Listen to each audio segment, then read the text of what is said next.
Scope, where we go beyond the listings and dig deep into real estate. I am Nitin. And I'm Elazio Roche. And today here we have with us a professional home inspector, Alan Taylor, with Taylor Inspection Homes. Thank you so much for being here. It is a pleasure meeting you in person. I know we've spoken a lot through email, phone, and this is my first time meeting you in person, actually. So thank you. Nice to meet you too.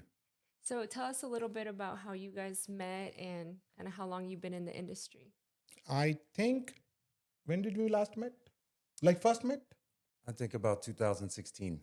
Yes. It's been long time. I think that is the time. I have a common friend. She's also a real estate agent for a long time, and she recommended you. And since then, I think we have stuck together. Yeah, I think so too. And you were saying you inspected this home, his home. This home we're sitting in, him, I inspected for Nitin also, yes. Yeah, and the rest is history. I think we have done hundreds and hundreds of inspections. Every year, I think we do at least 50 together, Yes. right? Yes. Minimum. Right. My number one go-to guy for any home inspections. And I have never seen anybody getting disappointed with your report. It is so streamlined, so well defined, especially the summary part, which helps me. Right. A lot of people like that. I feel like I've become a home inspection guy now. I feel like we teach people along the way, yeah. That's part of it. Yes. And people learn, and the realtors especially, you know, sometimes we find something wrong in the house, and then my realtor that I've worked with for 10 years is like, I can't believe I didn't catch that before we ever called you, you know? So you have done so many inspections, hundreds of inspections. Do you have anything you want to suggest about to people about especially like new homes or old homes? You want to talk about anything? Sure. A home inspection is an important part of the process. There's not going to be any houses that are ever perfect. Mm-hmm. So, you're looking at the big components of a home inspection and not just our reports might nitpick the house a little bit more, but it's just to try to inform the buyers of what they're getting. If we're going to do a resale inspection, this per the state of Texas, because we're licensed on the state level, it's going to be more of a performance inspection. So if I'm on a 10-year-old house, we're seeing if the frame's working, not if the frame's up to code. Mm-hmm. Okay. And then the state of Texas gives us a standards of practices, which is a rule set out of what we inspect and how we inspect it and how we report it as deficient or not deficient. So I think when we get into new construction, we're doing more in the performance because the house really hasn't performed yet. And so you're really just picking up on different things that the trades have missed. We do a whole lot of the same, like when we go to Lennar, we go to Bronze, whoever we're working with, to where you kind of pick up on that particular company's weaknesses or what they do wrong or different than what our SOPs require. And so it's the repetition of it that really makes a good inspector, in my opinion, is just, you just have to stay busy, What is one of the most common things that new buyers overlook during an inspection? That a new buyer overlooks on a brand new house or a resale? Just any home inspection? Any home inspection. I think a lot of people kind of have glassy eyes when they go in, and so they're like in love in the kitchen or in love with that master bathroom or whatever they saw. And I think there's a lot of things that our trained eyes pick up that a normal home buyer is not going to. Can you give us an example? Like, is it something behind the walls or is it more in the attic? Like you said, home buyers are in love with the tile or the backsplash, but they're not looking if maybe the wall is a little bit curved or something. Right.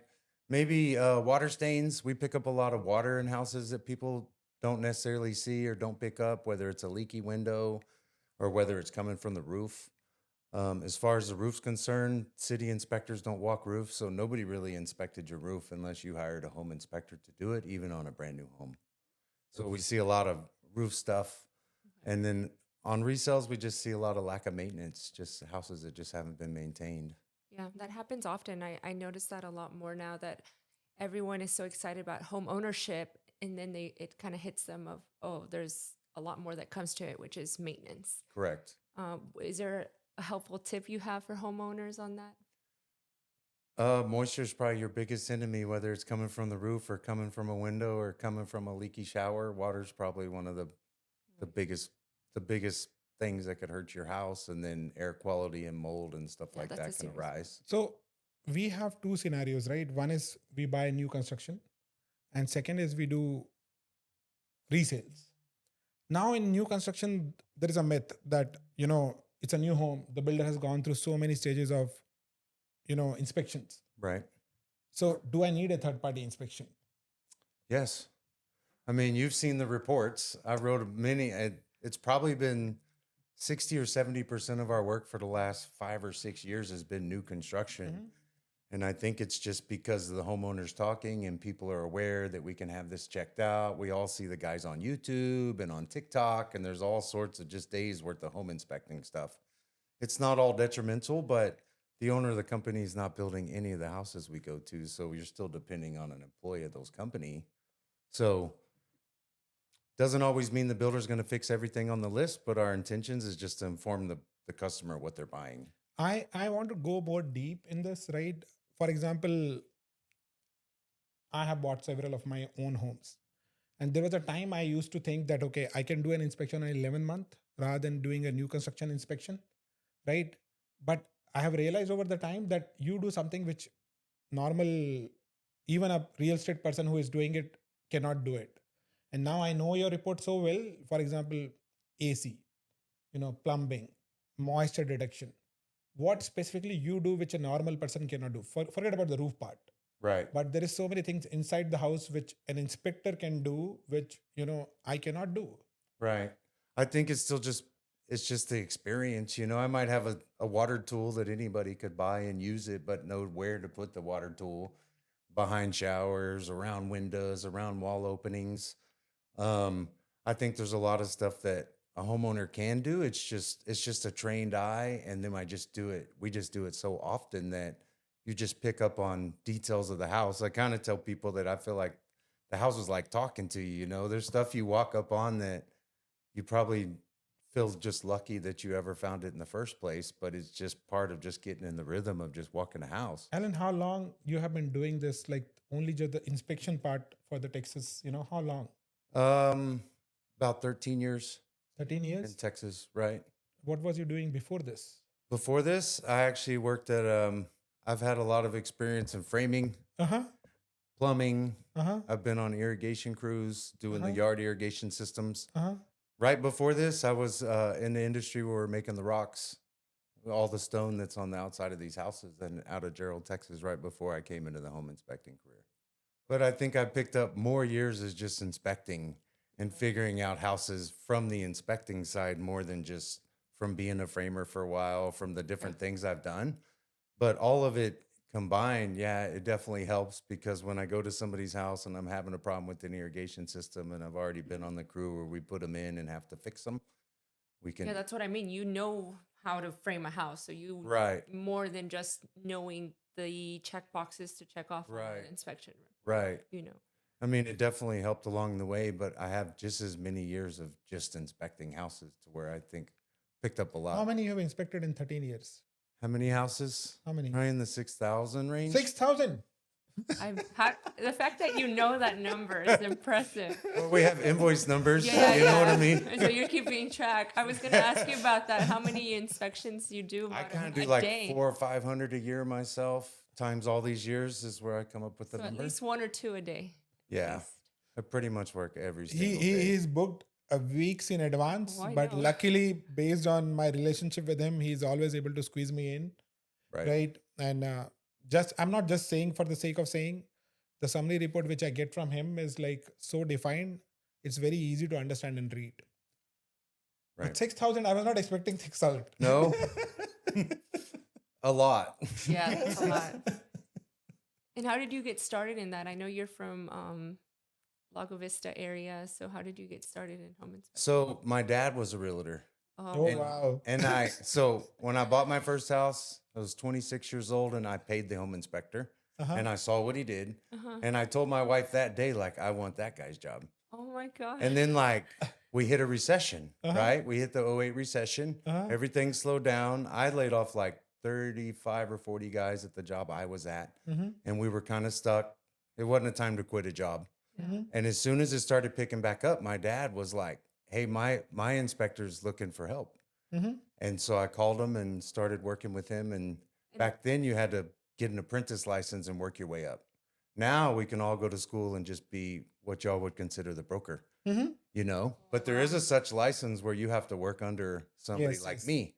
And that's how we started back then. So you start as an apprentice and you earn the professional license. You have to do the same thing right now as well. You can't become a You can't inspector. just jump to a Yeah, I broker. think You No, have you to. can. You can do the professional inspector license and just do it now.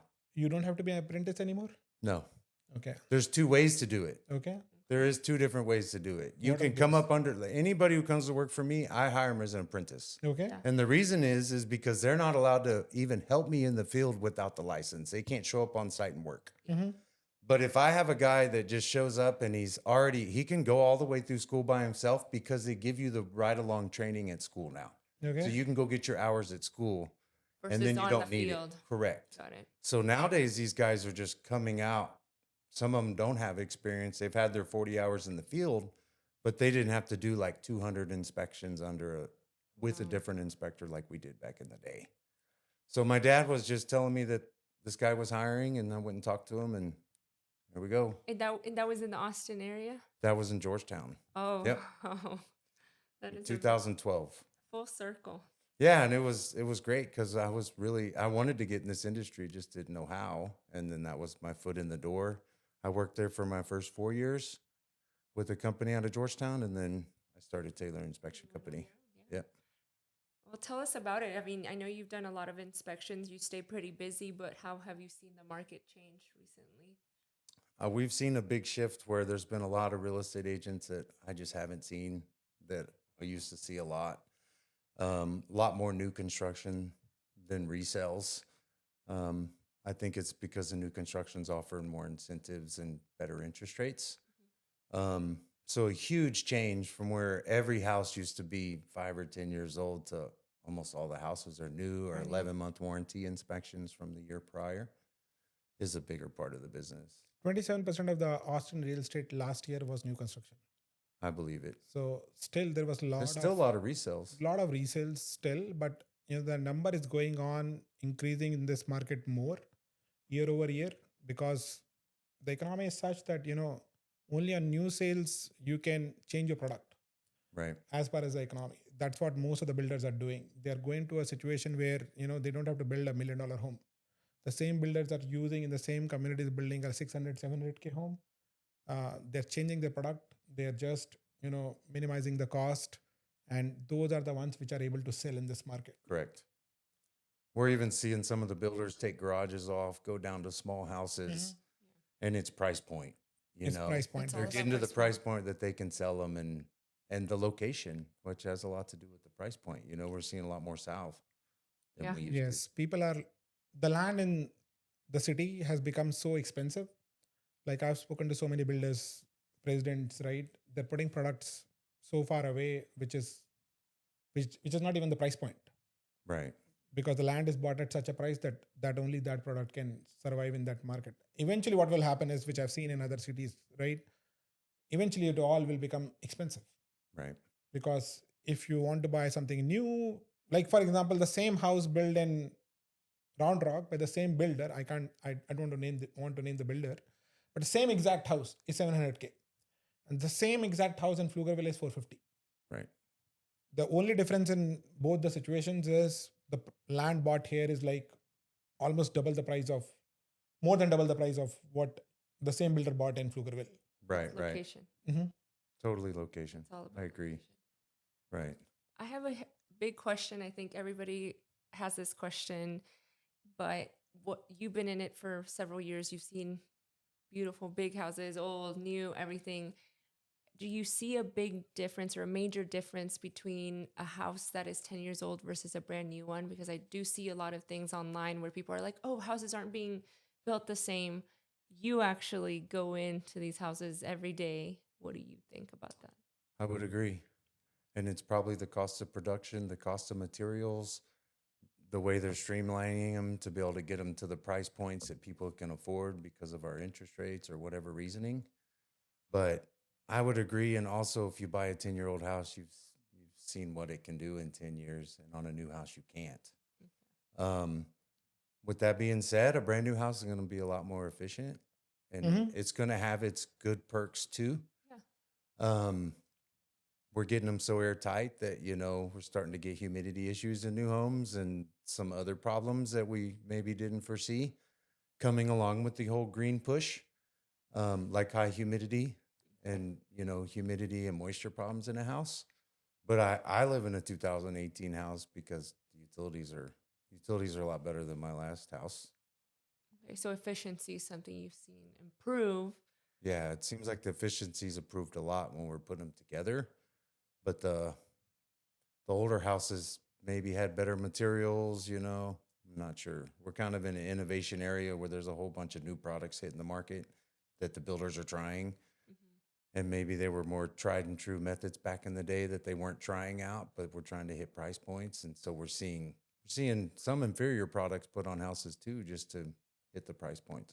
Alan, I have one more question, and it's not only about you, right? We did a project in Las Luces Spice Food where on a 5 acre we built a lot of townhomes, and you were the person, like your team was the point of contact when we were in due diligence Right. to go through all the townhomes, the swimming pool, the septic tank, the water tank, everything, right? Even the well and irrigation and everything. That was like a huge project, and you helped us in doing all, you know, townhomes. So, what is your best suggestion for people, especially if you're doing a commercial project or you're doing something like bigger than not a single family home? And how is your team at that point? How many people are in your team who can help doing all this? Right. I have a few guys that work in the field with me, and Mhm. we have somebody in the office. So there's four of us total. That's a You whole can tell who is company. in the office. Huh? Amy's in the office, my wife, and us three guys are out in the field doing it. I mean, it's pretty important. I don't know if you recall, but I think on that particular project, we Mhm. found like what 5-year-old air conditioning systems on Yes. times 7 or 8 systems, and the Yes. and the builder had to take them off and Uh-huh. give these guys brand new air conditioners because they had Yes. used old air. I don't think they were old. I think they were still from a box, but you And the know, builder didn't even knew that. and the builder didn't even know that. Correct, because in Texas, it's kind of you know the builders aren't licensed. The builders don't necessarily have to be qualified. They just need the money to put the projects Mhm. together. They're relying on the trades. Mhm. An AC guy sells them a 10-year-old AC and they don't know. I mean, that's something that we Yeah. caught, but that was a pretty big find on that Yes. complex. This is what I tell to all my clients, right? Hey, if you do an inspection on a 3,000 square feet home, might cost you 600, $700. But if a single GCI switch we change, right? Or if we change one small thing, that covers the cost. Mostly, yeah. If that example you gave, we were getting a 6 year old or AC on a brand new home, and nobody knew Right. except you. Right. And it was like 7 or 8 air conditioners, not one. It was a big, somebody saved some cash there. But you're right. That's the kind of stuff that we're looking for, trying to determine. I had a builder recently had a leaky water heater on a brand new house. And when we do a re-inspection for the lady because she's out of state, we go over there, the same water heater's there. He just cleaned it up. And that serial number was the same. So nothing had changed. Mhm. So, and back to the point you said, I don't think there's very many times that people don't go back to the builders are different, but a homeowner takes my report and goes back to the seller and asks for $1,500, Uh-huh. $2,000 every time. Mhm. So it does kind of pay for itself. That was not a 200 like not $2,000 thing. That project, I'm just giving you a rough number, right? I think I negotiated based on your due diligence report, and I negotiated almost like 250K. Right. And I believe it. I get people new roofs all the time. I had a Uh-huh. guy that had like a $40,000 roof repair offer report recently. Like we do come across some stuff. Yeah. So it's not only single family homes you do, right? You do everything. Correct. We do commercial buildings, single family, multifamily, whatever we can keep up with. Well, tell the audience how they can find you. You can find us online at taylorinspection.com, or you can call the office at 512-578-8128. I can vouch for it. Amy will pick up the phone in one ring or two rings max. And Good. that is, if you're running a successful business, that is the first sign, somebody's available to pick up the phone. Right. That's why I was telling y'all earlier that it's a lot of help for me too, because I'm not under a house or on a roof or doing a job and trying to keep up with the customers. And that was the first help I needed was the phone. That's huge. Yeah. And it's great that you have shared your knowledge to my network. Yeah. Thank you, Alan. Thank you. Thank y'all. We'll see you again next week at the Scope. And please feel free to comment, and share this to all the other people so that people can understand, learn this, how important it is, have a home inspection done.